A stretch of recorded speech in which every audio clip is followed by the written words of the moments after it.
Political correctness is nonsense. All the time you hear members of the media and politicians saying just how politically correct we have become, and how the biggest problem in our society is that we become too politically correct. Bill O'Reilly, thanks for watching us tonight. How political correctness is harming America. That is the subject of this evening's Talking Points memo.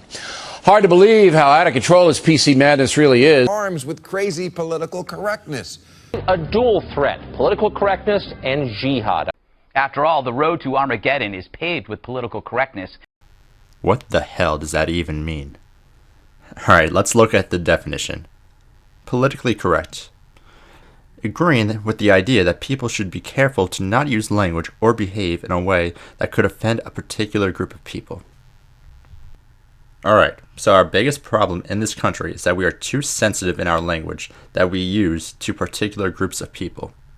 To hell with our country's murder rate, rape rate, prison culture, money in politics, climate change, wealth gap, crumbling infrastructure, and our over 450 decaying nukes. All of which, by the way, Congress refuses to do anything about.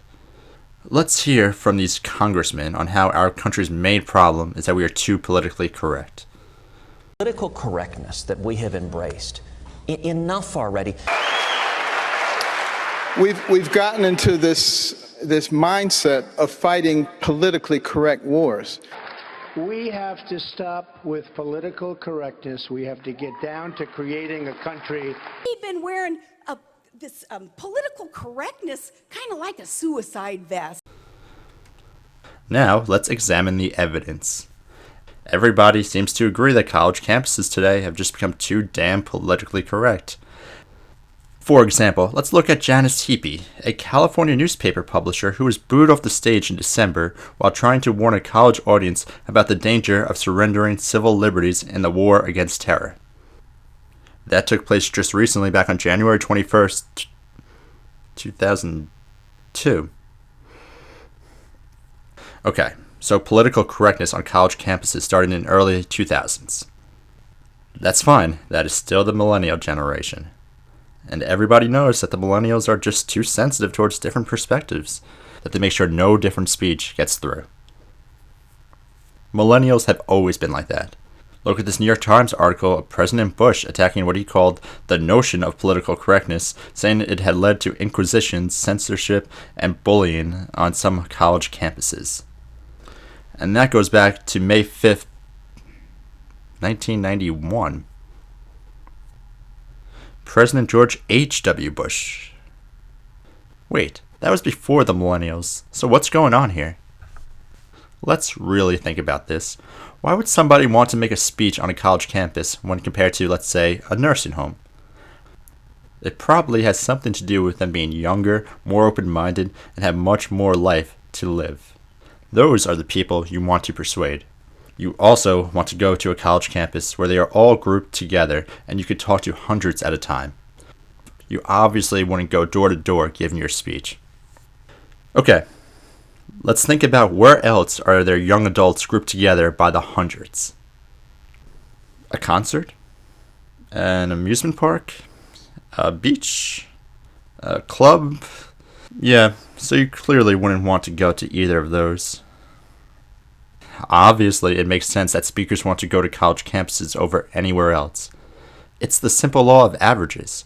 If you do something enough, eventually you're going to find outliers.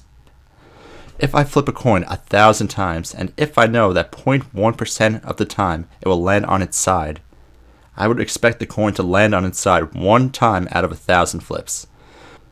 When it does land on its side, I wouldn't start declaring that there is something wrong with our coins because it's landing on its side. That would require me to ignore the 999 other times it landed on either heads or tails.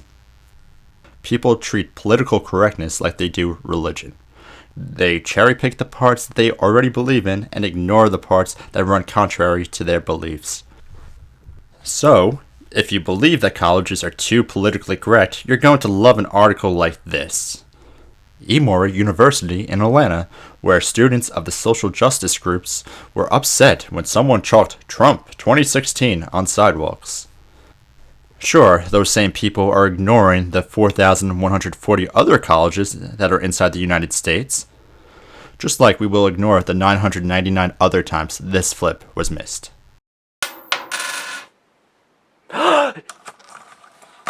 No way. The trend has really changed just in the last 2 or 3 years. That's what a lot of people don't seem to understand. College students have always been involved in political causes. They've always fought for justice.